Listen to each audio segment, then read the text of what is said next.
Hey guys, tonight we slip into the most marble-scented rabbit hole of all, divine bureaucracy, specifically Hera's stormy, silent war against chaos in the sky by inventing paperwork. You're about to witness the celestial birth of filing systems, cloud categories, and yes, thunderclap registration forms. This is boring Greek myths for sleep.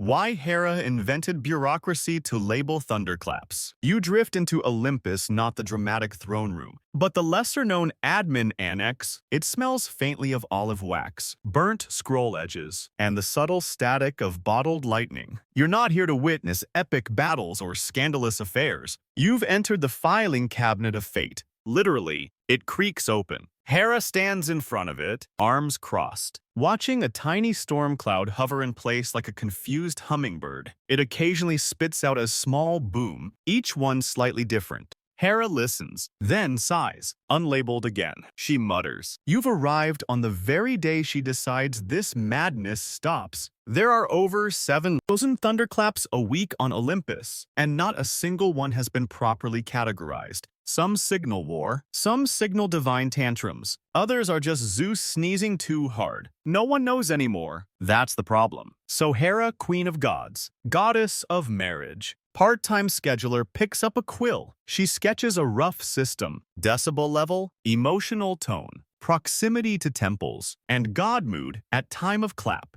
Each thunderclap, she reasons, deserves a proper place in the divine record. Because without clarity, how can mortals possibly tell the difference between divine wrath and loud weather? Historians still argue whether this marks the first bureaucratic act in mythical tradition or just the first passive-aggressive swipe at Zeus. So, before you get comfortable, take a moment to like the video and subscribe, but only if you genuinely enjoy what I do here. And hey, let me know your location and what time you're listening, especially if your city's got any thunder rolling through tonight. Now, dim the lights, maybe turn on a fan for that soft background hum, and let's ease into tonight's journey together. You lean over Hera's shoulder, though she barely notices. She's already sketching out what she calls Form 001TC, Thunderclap Classification Entry. The first thunder gets the honor of being labeled ZAZA01TC. Sudden burst, minor emotional tension, post-coffee energy, no casualties. You watch her scribble filed under atmospheric grumblings. Daytime Zeus adjacent. There's something oddly calming about this moment. Divine chaos is finally being sorted, labeled, controlled, tamed. Behind her, a stack of scrolls trembles slightly with each rumble from above. The storm files are piling up faster than she can write. She pauses, taps her quill, and mutters, I need categories. Maybe 9 total. No, 13. Prime numbers feel divine. Outside, a crash echoes. Zeus has likely sneezed again. Hera looks up, notes the time, and begins crafting a new subcategory, sneeze-induced percussive echoes. Sipe.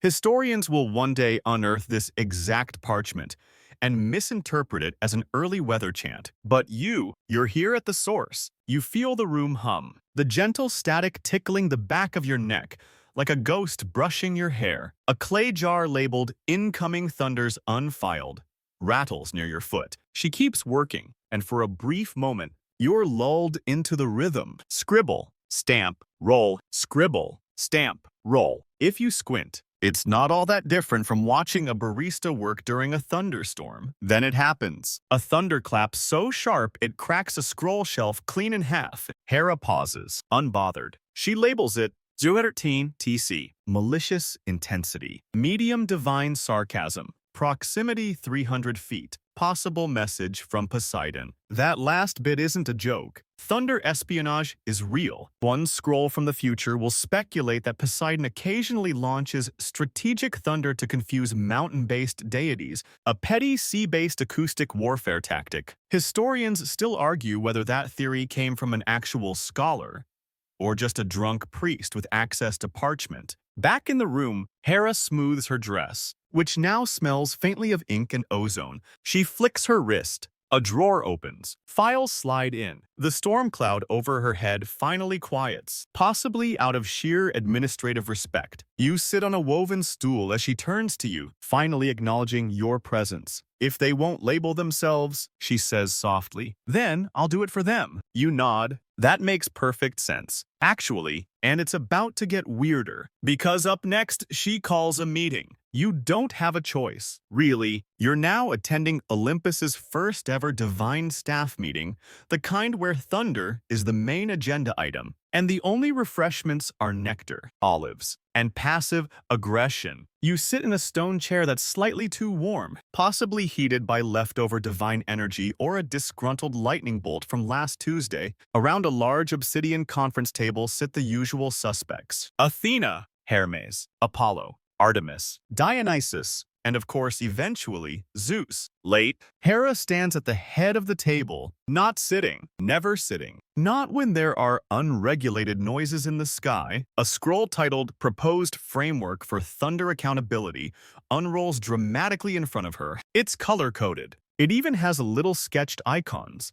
Tiny clouds with grumpy eyebrows. Athena leans forward, tilting her helmet back. "You're saying we should log every thunderclap, not just log it?" Hera replies. "Classify it, timestamp it, assign intention, source, and divine alignment. If a mortal hears thunder, they should know whether it's a divine message, a tantrum, or a celestial backfire." Dionysus yawns. "But thunder's fun when it's vague," he murmurs, swirling a goblet filled with something disturbingly fluorescent. "Unpredictability makes it spicy." Hera glares at him. "You tried to blame a thunderclap for collapsing a vineyard last week." He shrugs. "And it worked." You're trying not to laugh, but the room is thick with tension, or possibly humidity. The doors burst open and struts Zeus. He's glowing faintly with static. His robe is wrinkled. One sandal is on backwards. He's holding a fig. "Sorry I'm late," he says. "There was weather." You glance up at the ceiling. A low growl of thunder rolls overhead,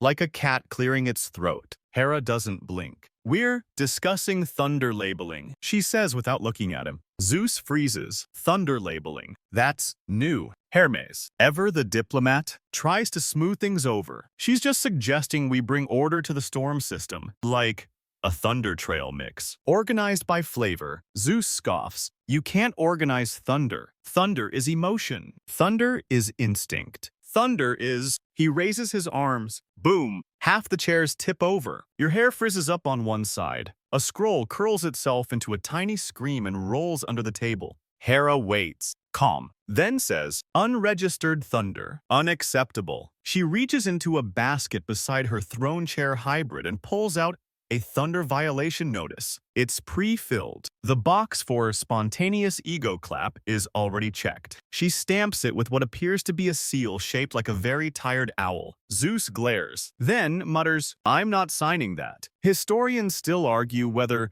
this was the moment Zeus first realized Hera was dead serious. Athena smirks. "Hephaestus could make us a stamp with adjustable fonts." You watch Zeus deflate ever so slightly. Thunder may be divine, but paperwork, that's real power. The meeting spirals. Artemis insists that nature-based thunder doesn't count and shouldn't be taxed. Apollo proposes thunder musical notation. Hermes starts doodling thunder emojis. Dionysus lies down under the table and begins humming. Meanwhile, Hera scribbles a note to herself. Item 14B.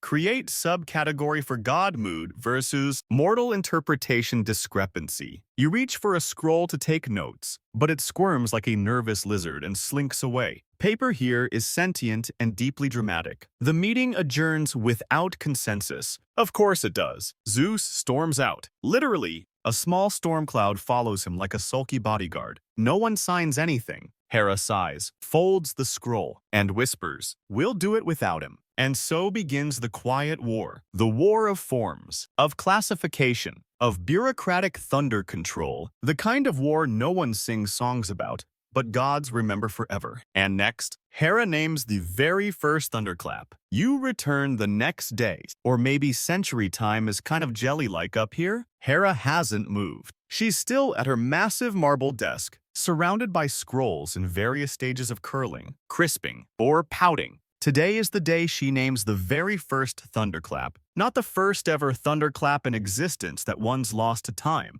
possibly thrown by a pre-Olympian deity who now lives in a volcano and sells conspiracy theories about cloud manipulation. No, this is the first thunderclap to be officially, bureaucratically named. You watch as Hera unrolls a pristine parchment. She dabs her quill in golden ink infused with static from the horns of sacred goats. The air smells like old rain on marble. She closes her eyes and listens. Boom! Not Zeus-level loud. More like a dramatic slam of a divine cupboard. She tilts her head, tastes the mood. Frustration, mid-tier urgency, over a missed lunch or a forgotten offering. She writes, Thunderclap 0J1A, decibel range, 8391 Olympus units, emotional core, irritation, slight hunger, origin point, western sky, above Mount Parnassus, source, unconfirmed. Possibly Apollo, based on whiny undertone. Color impression, mild gray-blue with hints of bitter orange. Divine alignment, minor does not require mortal panic. She underlines does not require mortal panic 3 times. There it is, the first labeled clap. Thunder has been domesticated. You feel weirdly honored to witness this, like watching someone invent the comma. A nearby cloud rumbles lightly, as if clearing its throat in approval. Hera makes a note, cloud recognition.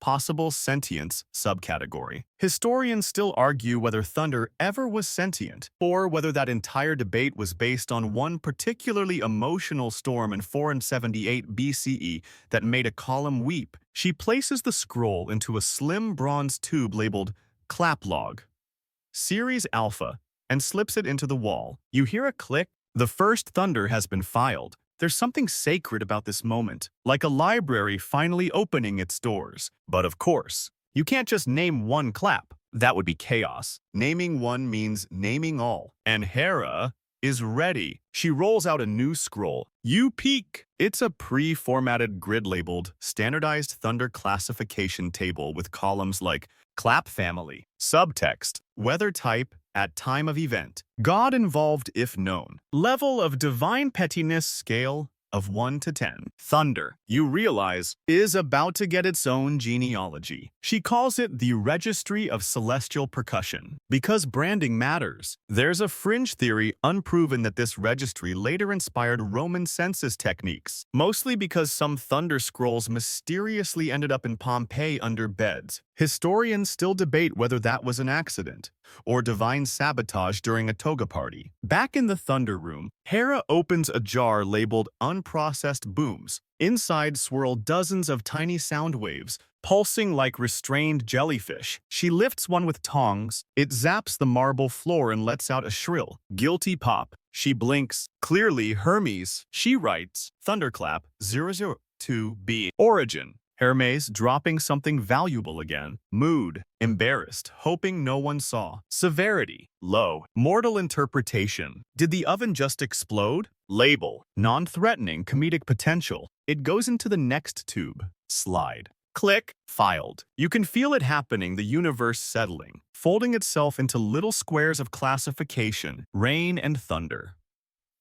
Once ruled by whim, are slowly being translated into forms and subcodes and underlined annotations. It's oddly soothing, like alphabetizing chaos. Another jar rumbles open on its own. Boo! Hera doesn't even flinch. That's Zeus pretending not to cry, she says flatly. Stamp it, emotional deflection. Category Zeta.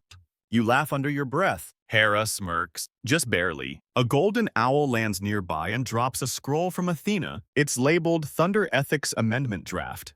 Proposal 3. 1. With a sticky note. Suggest clearer distinction between divine tantrum versus philosophical epiphany.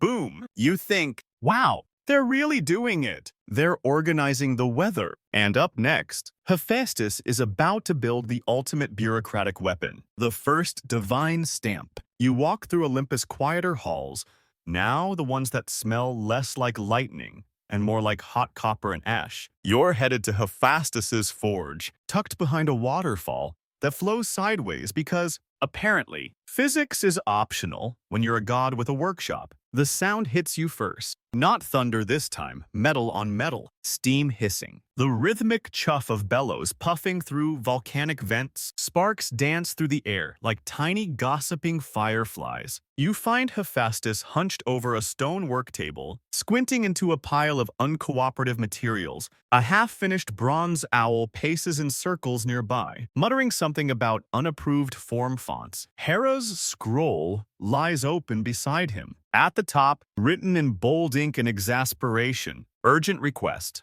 Official Thunderclap authentication stamp. And beneath that, her note. Make it beautiful. Intimidating, but also petty. You can practically hear her tone. Hephaestus grunts, not looking up. She wants something timeless, symbolic, slightly passive-aggressive. He holds up a lump of blackened ore. This is from the mountain where Zeus first tripped over his own thunderbolt. Sentimental. No, you nod. Carefully. The process is mesmerizing. Hephaestus dips the ore into a pool of melted lightning. A faint hum fills the air, low, reverent, like a choir of bees deciding not to sting. Then he sprinkles in crushed pomegranate rind for bureaucratic flavor and carves Hera's seal into the cooling metal. A stylized thundercloud with a raised eyebrow. The handle is wrapped in serpent leather, symbolizing wisdom and long meetings. A fringe theory claims this is the first time divine symbolism was compacted into a single handheld object.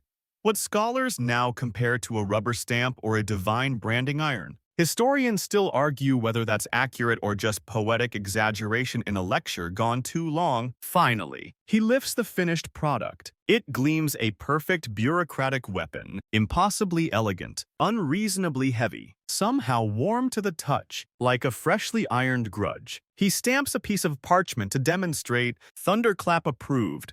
Code 004D. Emotional collapse. Moderate. The ink shimmers. It smells faintly of judgment. You watch in awe. There is now an official way to say, this thunder happened, and it was Hera approved. Hephaestus nods, satisfied. The stamp never lies. You ask softly what happens if someone tries to use it on false thunder. He squints. It backfires. Backfires. Oh yeah, he says. Once a nymph tried to forge a storm approval for her boyfriend's wind chariot race. The stamp burned itself into her toga and screamed invalid for 6 days. Well then, he hands the stamp to a mechanical dove, who flies it back to Hera, flapping just slightly offbeat. You suspect it resents not being a raven. On your way out, you pass a shelf of prototypes, failed stamps shaped like thunderous cats, bureaucratic boomerangs, and one object that looks suspiciously like a stapler but growls when touched. Hephaestus shrugs, still working out the kinks. One scroll,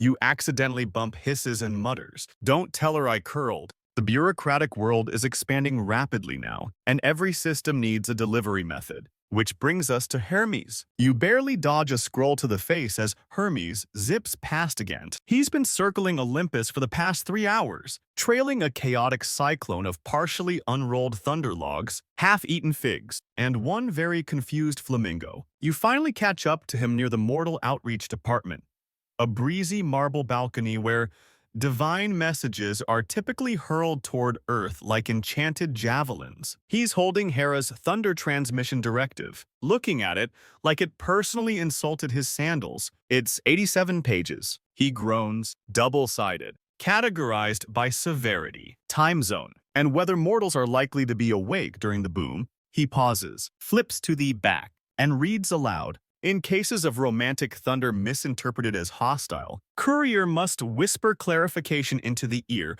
of the closest sleeping mortal.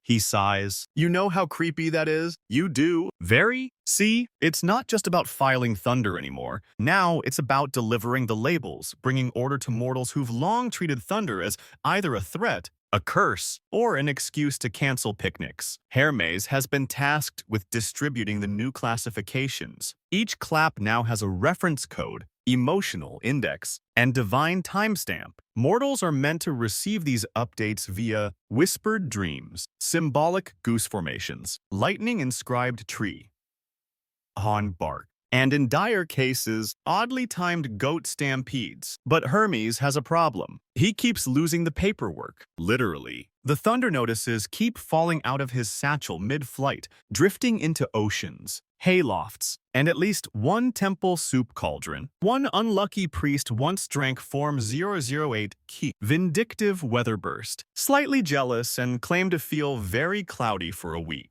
Hermes adjusts his winged cap, scowling. Why can't we just send smoke signals? You suggest email. He blinks. What's an email? Right, wrong century. Historians still argue whether this delivery chaos is the origin of the phrase lost in translation. Some scrolls claim Hermes simply enjoyed misplacing forms to spice up mortal prophecy. Others insist he genuinely tried, but was overwhelmed by the emotional weight of categorized thunder. A third group thinks he just liked naps. Either way, it's clear that order is struggling to reach Earth. Hera's beautiful registry is stuck in transit, and the gods aren't helping. Apollo insists on setting thunder labels to music. Artemis refuses to acknowledge any thunder that doesn't occur near pine trees. Dionysus keeps filing everything under unclassifiable vibe. One particularly bold thunderclap got marked as both existential shriek and flirty roar. That one landed in Athens during a wedding. The cake survived. The marriage did not. Meanwhile, Hermes has resorted to stuffing the notices into amphorae and chucking them off balconies with vague hopes they'll land where needed. You stand beside him as he launches one labeled TC, brooding regret. Thunder, pre-battle. It sails downward toward Sparta, where a general is staring moodily at his sword. Perfect match. Still, the chaos is mounting. And Hera, she's beginning to suspect someone's not taking this seriously. You glance over Hermes' shoulder and see a crumpled pile of unread thunder logs labeled undelivered. Too emotional. One is weeping quietly in the corner. You realize this isn't just admin trouble, it's a delivery crisis. And just when you think it can't get stranger, Athena storms in with a new demand. She wants to standardize cloud-shape terminology. You find yourself in Athena's library. Not the public one with marble busts and olive oil-scented study nooks. No, this is her private storm documentation chamber, where cloud diagrams hang from the ceiling like slowly spinning mobiles. Scrolls are stacked in labeled towers, stratocumulus and subtext, nimbus events in poetry, and the controversial clouds that look like feelings. Athena's in full battle armor, but instead of a spear, she's wielding a long bronze pointer. She taps it against a floating sketch of an oddly sheep-like thundercloud. This, she says, is not a floof. You blink. It's not. She points again, firmer. No, it is a Type 3b cumulonimbus wrath cluster with minor philosophical undertones. You are clearly out of your depth. She's already diagrammed 12 different classifications of clouds, all of which have been misnamed by gods, mortals, and particularly drunk poets for centuries. Language is power, she mutters. If Zeus throws a thunderbolt from a snuggle cloud, it undermines the entire message. To her credit, she has a point. There's a real historical precedent for cloud confusion. In 5th century BCE Delphi, a misinterpreted storm formation led to a prophet mistaking a passing breeze for divine approval of a goat rebellion. It did not end well. Athena isn't just being pedantic. She's terrified that inconsistent cloud naming will sabotage Hera's entire thunder registry. So, she's proposing a cloud-shape standardization mandate, complete with glossary, sketches, and audio pronunciation guide read in her own voice. Naturally, she unrolls a parchment with pre-approved terms. Battle sheep, aggressive yet fluffy. Sky drapes long. Moody layers with divine shading. Regret pillows flat and quiet but emotionally charged. Zeus's shrugs unformed. Vague. Prone to misfire. You ask, quietly, what happens if a god refuses to use the correct terms? She looks up, then we correct them. With force, if needed. That last part might be a joke. Or not. Hera enters mid-discussion, skimming Athena's proposed definitions. She murmurs, sky drapes. I like that. Then pauses, but it needs a code. Something bureaucratic. Maybe SD9FL. Athena nods, already writing. Meanwhile, Dionysus crashes in, literally writing what appears to be a cloud labeled Flirt Beast. He insists on renaming the sky drapes mist moods and proposes thunder codes based on wine pairings. Hera blinks. Dionysus, do you even believe in this registry? He pulls a scroll from his toga and waves it dramatically. Thunder type 17B. Celebratory boom. Medium to loud. Slightly unbuttoned. It's already filed, he says, with wine-stained pride. Athena looks like she's either going to slap him or promote him. You're not sure which? Historians still argue whether this meeting ever officially adjourned. Some say it fractured into 5 subcommittees. Others claim it's still going, held annually by surviving demigods who debate whether a smug drizzle counts as divine communication. Back in the cloud chamber, a minor thunder rattles the floor. Athena looks up, eyes sharp. That was from a battle sheep. Someone's about to make a stupid decision. She's right. But for now, the cloud terminology table is approved. All new Thunderclap entries must now include official cloud shapecode CSC alongside emotional register and decibel range. You write it down. CSC. FLA ESI battle sheep. Fluffy level 3. It's absurd. It's glorious. It's terrifyingly organized. But not everyone wants to play by these rules. Dionysus, for instance, is about to make a request that will push Hera's patience to its absolute limit. A party thunder permit. You're back on the main floor of Olympus, walking toward the east balcony where Dionysus has set up what can only be described as a bureaucratic wine garden. Vines grow straight out of scroll cases. Thunder notices have been repurposed into confetti. A satyr is attempting to dance with a filing cabinet. In the center, surrounded by cushions, goblets, and questionable decisions, sits Dionysus. He's wearing a laurel wreath made of lightning-charged grape leaves and humming a tune that sounds suspiciously like an unapproved hymn. You approach just in time to hear him announce, and that's why thunder should be classified as a mood. No one seems convinced. Even the nymphs are skeptical, but Dionysus is undeterred. He waves Hera's thunder registry in the air and slaps down a freshly inked scroll onto the table. Form 87TC. Temporary Thunder Usage Permit. Recreational category. At the top, it reads, Purpose of Thunder Event. Emotional necessity. Party-related. Contains minor metaphysical implications. You blink. He's serious. I want to schedule a thunderclap, he says, for the crescendo of a party, right when the mood hits that fuzzy edge between ecstasy and mild identity crisis. He raises a hand. Thunder booms lightly overhead. He smiles. Like that. Hera, of course, arrives moments later. She doesn't say a word at first, just stares at the goblet resting directly on her official cloud audit forms. Then she reads the permit, out loud, slowly. Her voice flattens. You want to schedule thunder for vibe management. Dionysus nods. Exactly. Mood thunder. Not aggressive. Just like ambiance. He gestures dramatically. Imagine a thunderclap, right when the music drops and someone has just slightly overanalyzed their place in the universe. That's when it hits. To his credit, the concept does have some support. A fringe cult in Thrace already worships festival thunder as divine validation for impulsive decisions. Historians still argue whether this cult began organically or because someone misread a party flyer. Hera considers the form. It's surprisingly complete. Estimated duration of thunder, she asks. 4 seconds. Expected decibel level. Medium spicy. She doesn't love the phrasing, but flips the page. Intended emotional outcome. He leans in. Catharsis, followed by interpretive dancing. A nearby goat nods, seemingly on board. She sighs. Then, shockingly, she stamps it. Approved. One-time event. Category TQV, theatrical quietus, variant Y. You watch her walk away, muttering something about needing a drink in a noise-dampening dome. Dionysus pumps both fists into the air. Yes, bureaucratic ecstasy. He immediately throws the first sanctioned thunder party. It's loud, confusing, and somehow ends with a minotaur applying for a sound technician license. But the thunder, it's perfect. Timed, registered, labeled, and weirdly emotional. You hear the boom at exactly the right moment.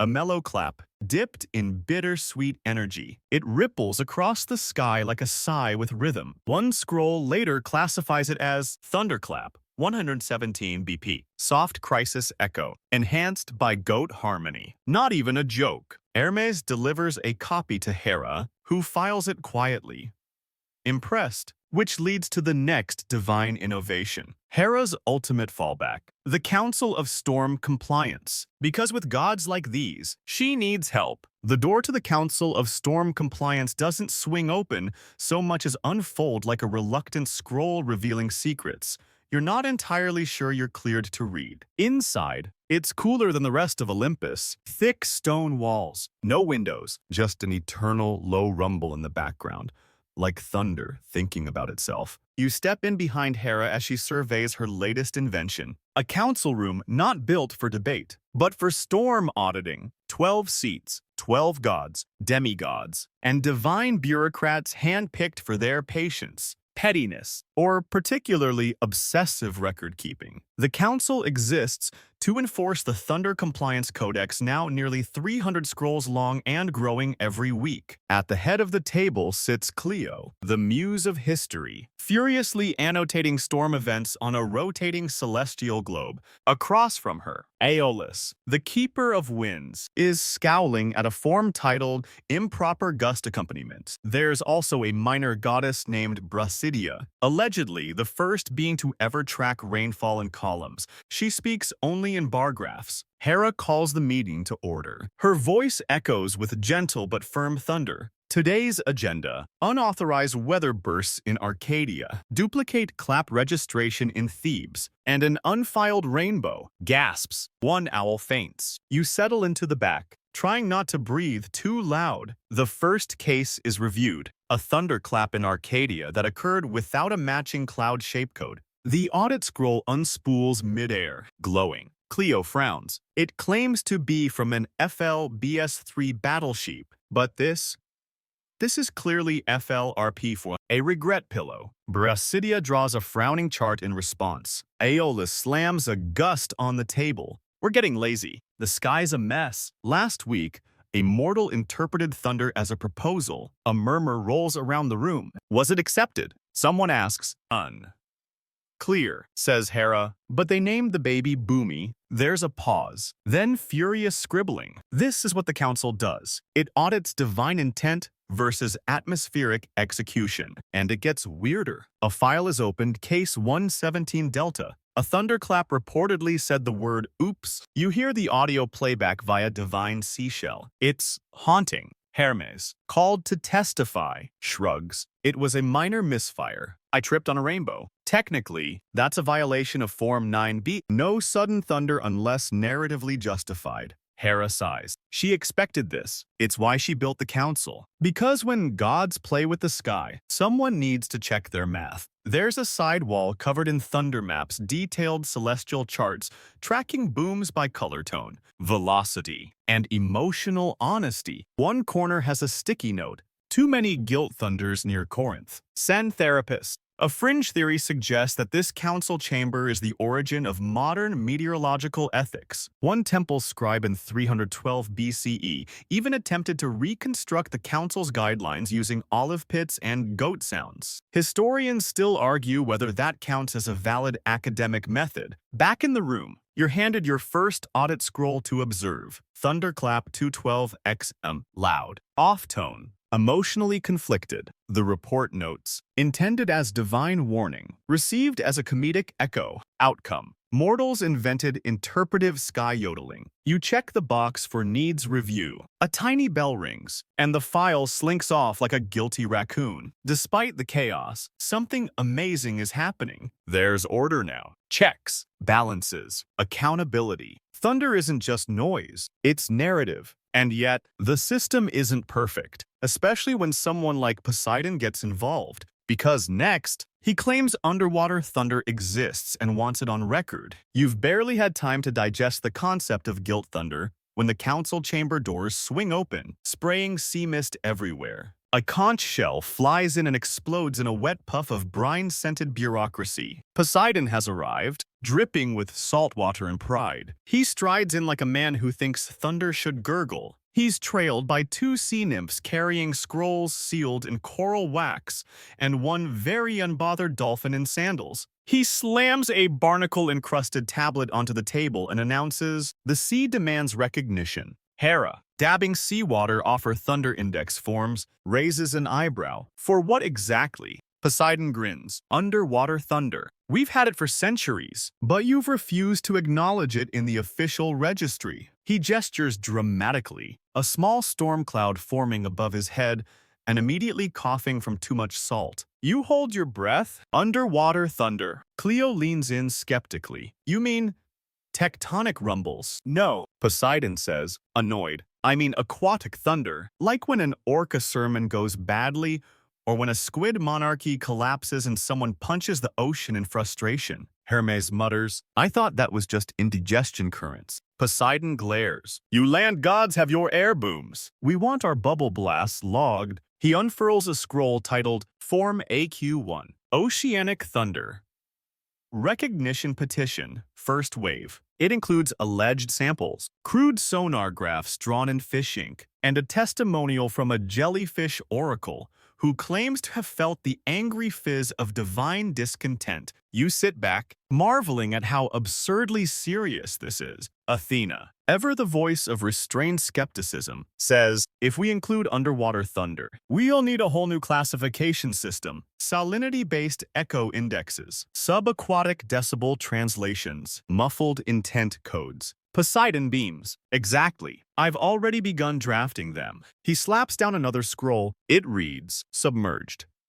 Thunder classifications. STC, gulp boom, caused by divine disappointment in choral arrangements, regret ripple, echo of a trident thrown in haste, bubble roar, results from angry clams being ignored too long, squid static, extremely rare, borderline mythical. One chart shows the vibrational frequency of a whale burp mistaken for Hera's disapproval. Hera frowns. Poseidon, this is an atmospheric registry. Exactly, he says, dripping on her notes. And I rule the other half of the atmosphere, the wet half. Historians still argue whether this scene marks the invention of aquatic, bureaucratic jurisdiction or just a temper tantrum in sandals. There are even surviving amphorae where ancient scholars tried to graph bubble density on sea maps. None of them float properly. The council is divided. Bureaucracy draws a watery bar graph that looks suspiciously like a shrug. Hephaestus offers to build a muffled boom decoder, powered by enchanted kelp and salt crystals. Hermes, meanwhile, begins drafting a new category for mortal confusion. Perceived thunder that was actually a fish situation. Eventually, Hera sighs and reaches for her stamp. Approved, provisionally,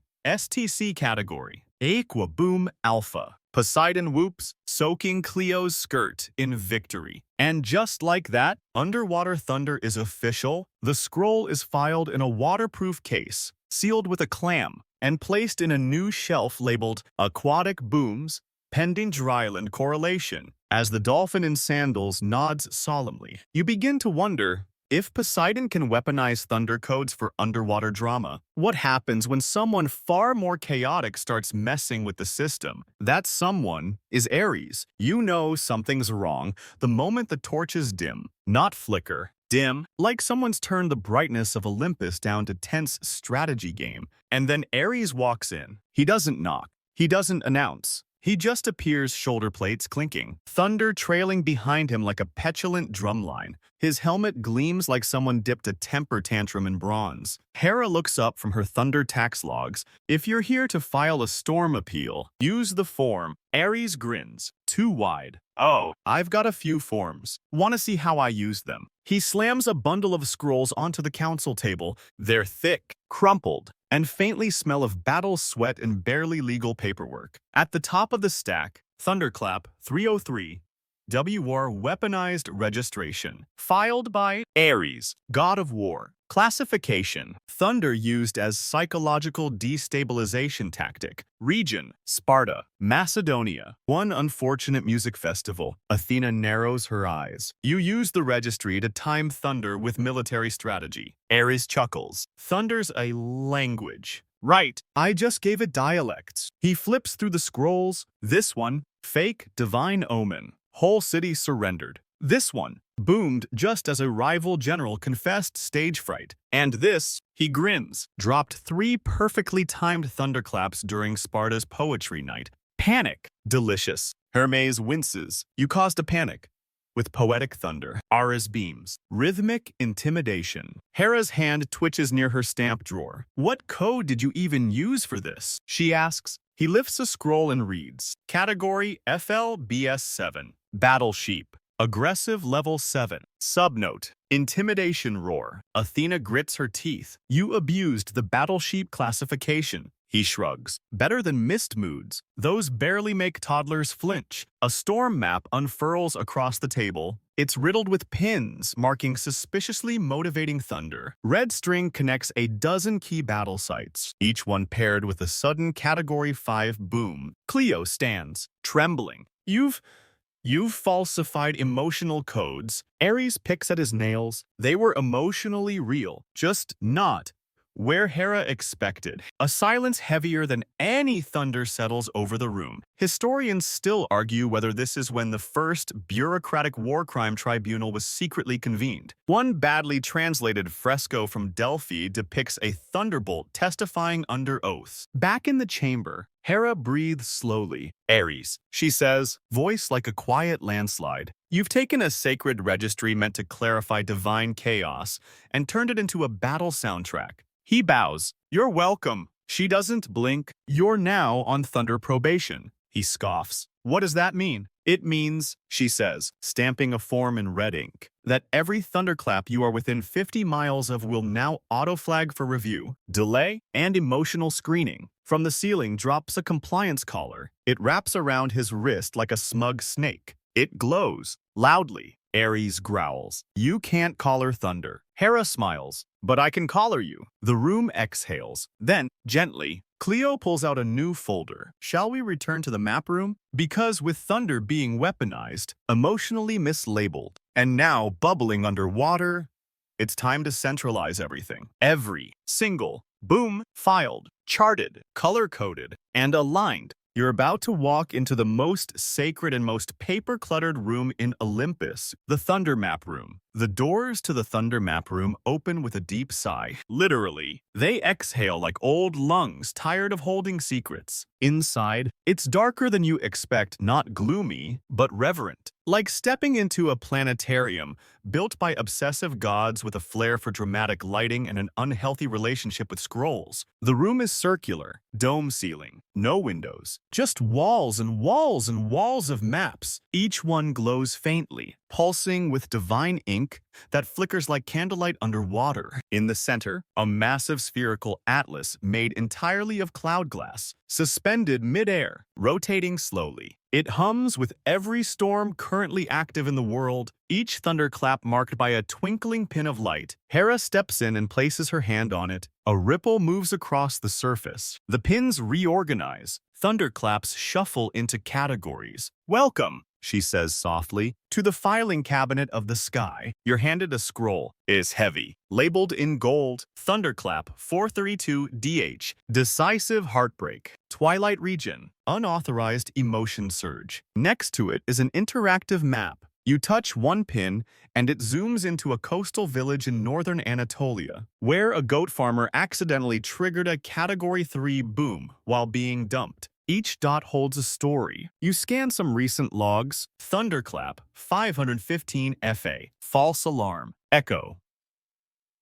Triggered by panicked oracle. Thunderclap 289 RK. Rage quake Ares. Again, not filed. Thunderclap 999 MA. Meteorological accident. Minor. No divine intent. Possible cloud prank. A minor god named Nubilo sits at a desk nearby, categorizing booms by emotional heat. He explains the scale runs from mild sigh to rage implosion. He hands you a color-coded chart.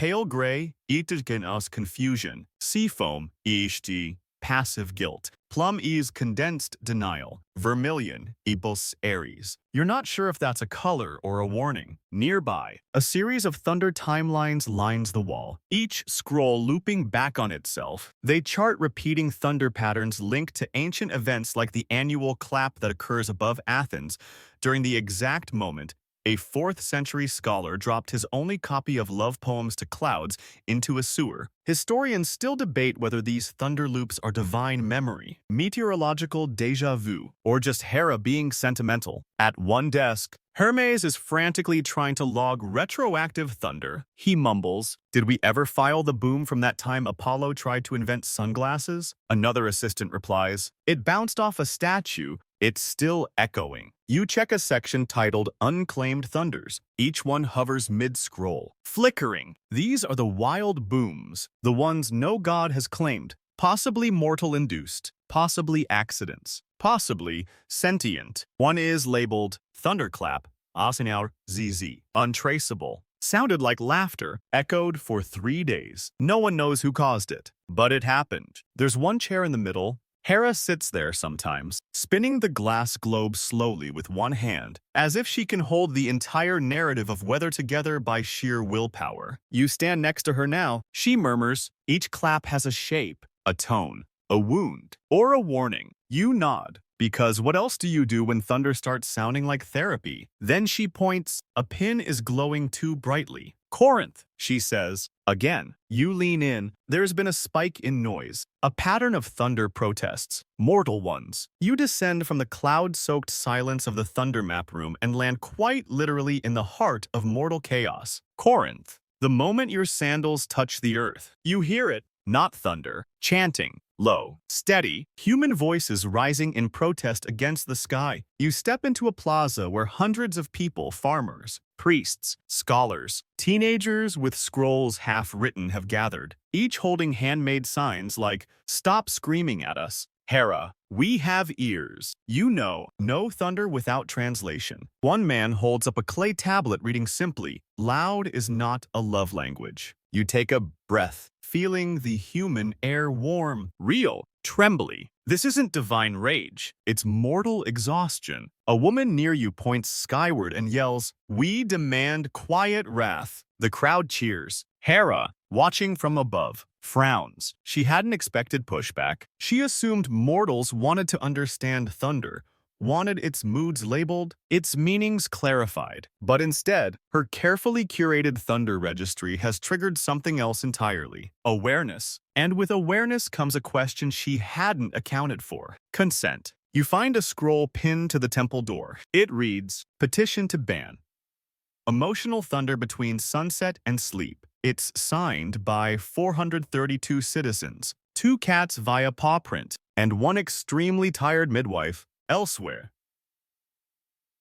Jair in the city, a group of philosophers stage a sit-in under a banner that says, "Silence is a right, not a rumor." Historians still argue whether this marks the first organized protest against divine weather. One scroll found centuries later contains a haunting line. "We thought thunder was the voice of the gods." Then it started sounding like guilt. You climb the temple steps and look out over the crowd. They've lit candles, not torches, not pitchforks. They don't want war. They want rest. They want skies that don't demand interpretation after midnight. A priest steps forward, holding a cracked urn. "This used to be our storm offering bowl," he says softly. "Now it catches rain that no one asked for." Hermes lands beside you, breathless. "They're not rejecting the registry," he whispers. "They're rejecting the volume." Hera hears all of this from Olympus. You see her silhouette through the clouds, rigid, still, listening. And then, gently, she closes a scroll. She doesn't erase it, doesn't destroy the system. She adds a line, "Note to Compliance Council. Consider mortal thresholds for divine sound delivery." It's not an apology, but it's a crack in the marble. Later that night, the crowd in Corinth stays out, but no thunder comes, just wind. And somewhere, very faintly, a soft hush rolls across the clouds, the kind of sound a god makes when they're learning something new. You look up and wonder, What other old thunder scrolls might have been forgotten, or hidden, or buried? And that's when you hear the whisper. Cronus kept ledgers. 2. You follow the whisper. It trails through Olympus like a breeze with a secret past the cloud archives, past the scroll loft where thunder codes are dried, down into a corridor no one has used in epics, the one where the marble turns a little yellow, and the torchlight flickers like it remembers something. At the end of the hall sits a door made of petrified olive wood, sealed with wax and silence. A faded plaque reads, Legacy Storage, Deities. No longer in active use. You push gently. The room creaks open to reveal dust, cobwebs, and boxes of divine history stacked like forgotten tax returns. It smells like burnt time and misplaced authority. This is where they keep the old paperwork. The stuff that got buried during regime changes. The stuff even Hera pretends she doesn't remember. And right in the center, a trunk. Big, brass-banded, covered in bite marks from what might have been a disobedient hourglass. Etched on the side, Cronus. Thunder Records, pre-Olympian era. You lift the lid. Inside are scrolls older than language, charred at the edges, written in Shriek Hellenic, a long-lost dialect composed mostly of primal vowels, and the occasional scream etched in ash. One glows faintly when touched, the ink pulsing like it's afraid of being read. You unroll the first scroll. It's dated, well, not in any numbers you recognize, more like third cycle after the first betrayal. It outlines storm codes Cronus once used to signal rebellions, not just thunder. Strategic silence. 2. One line reads, No clap is louder than the one withheld. You shiver. Another scroll outlines emotional boom warfare, long before Ares ever misused it. Cronus had thunder signals for coups, memory erasure, even ancestral guilt transmission via sky rumble. Hera's system may not be new. She may have simply resurrected something ancient, something her father once wielded as psychological warfare. You feel the room tilt. From behind you, a slow voice murmurs. Those ledgers were sealed for a reason. It's Cleo, the muse of history. Her eyes glow with a memory you haven't earned. You're reading the bones of forgotten power, she says. You ask, did Hera know? She shrugs. Does it matter? The moment you classify thunder, you weaponize memory. She takes one scroll, traces her finger down its length, and whispers, this one.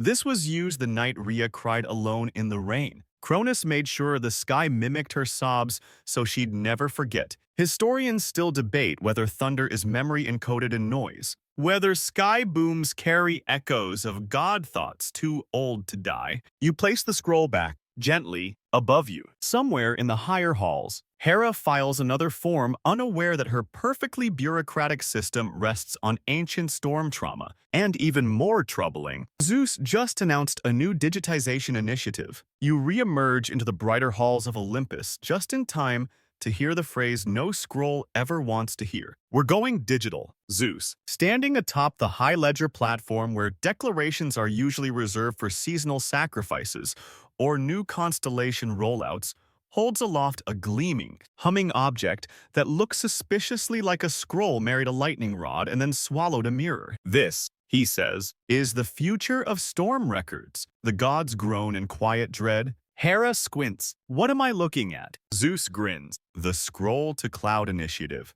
All thunder logs, emotional annotations, and weather permissions will now be uploaded directly to the divine cloud. He gestures upward. The sky above Olympus begins to swirl, not like a storm, but like a poorly organized hard drive waking up for the first time in 5 millennia. Hermes mutters, why does it smell like wet bronze and forgotten passwords? Apollo pokes at the device. Is that thunder latency? Zeus continues, undeterred. This new system will allow real-time storm updates, predictive mood forecasts, and an auto-translate feature for thunder that comes off too cryptic. He clicks a sigil. A new boom rolls across the mountains. It's instantly captioned in midair. Thunderclap 982 Zi, slightly defensive, possibly. About sandwich theft. You try not to laugh. The mountain echoes it anyway. Hera's jaw tightens. And where, exactly, is this data being stored? Zeus gestures toward a literal cloud formation over Crete, shaped like a filing cabinet. A lightning bolt flashes. A scroll is sucked into the mist and does not reappear. He looks proud. Hera looks alarmed. Where's the backup? She asks. Zeus stammers.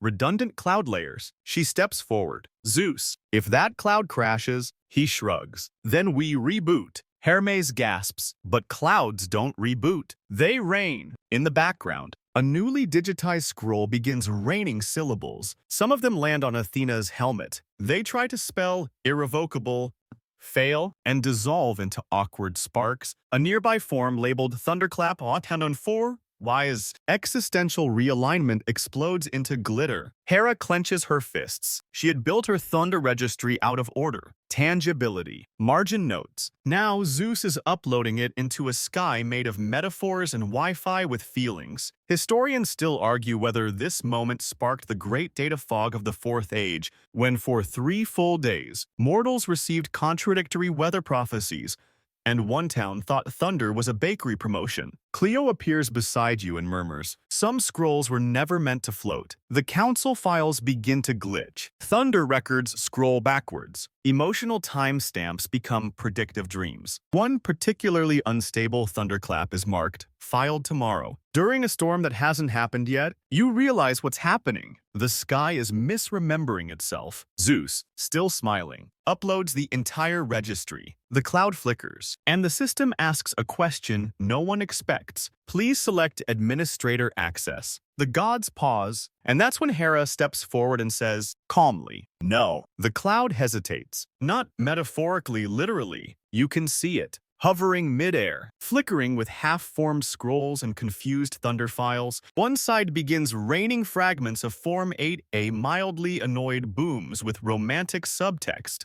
while the other emits an anxious hum. Like a harp string stretched too tight, Administrator Access denied. Hera says again, louder this time, "The room sky, platform." Some dimension made of bureaucracy and ego goes silent. Zeus steps forward, still holding the gleaming device that triggered all this. But if we digitize, we streamline, no more scrolls, no more ink, just cloud syncing real-time thunder intent across the realms. He's proud of that sentence. He even said cloud syncing with emphasis. But Hera's not impressed. She lifts her hand and without thunder, without storm summons a scroll. A real one. It's parchment. It's ink. It smells like seriousness and dried lavender. She unrolls it with care and places it gently on a marble plinth. "I built this system to make divine emotion comprehensible," she says, "but scrolls can be touched, annotated, whispered to. They carry weight. Thunder has texture. It was never meant to be downloaded." Zeus scoffs. "We're evolving. You're erasing nuance." She counters. You glance skyward.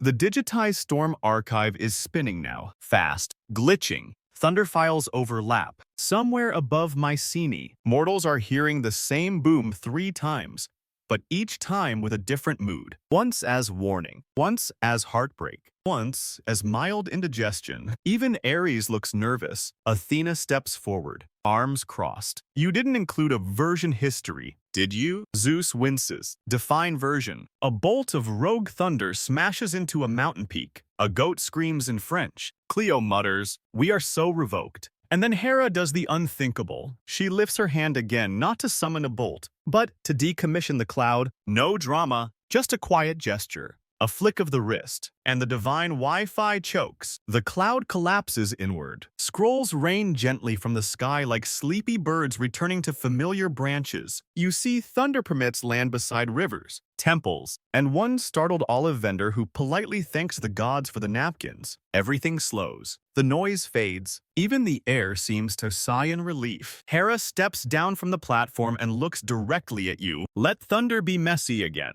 she says. "Let it boom when it means something, and let the silence matter." 2. She files one final form, Thunderclap 0,000A. System reset. Post-digital reverence. Filed in ink. And with that, she walks away. The other gods disperse slowly. Hermes carries scrolls like babies. Dionysus offers thunder-shaped wine jellies. Ares grumbles about compliance but doesn't resist. You're left alone under a sky that no longer categorizes itself in real time. It breathes, like it used to. And maybe, just maybe, every clap from now on will carry a little more weight, a little more mystery, a little more humanity. You lie back, staring up at that impossibly still sky. There are no thunderclaps now, no codes, no flash booms or rage notes tucked into the clouds. Just silence. Not empty, but thoughtful. The kind of silence you get when something enormous decides not to speak. The sky above Olympus folds into a gentle dusk, soft as linen, slow as memory. The maps are still. The scrolls curl against one another,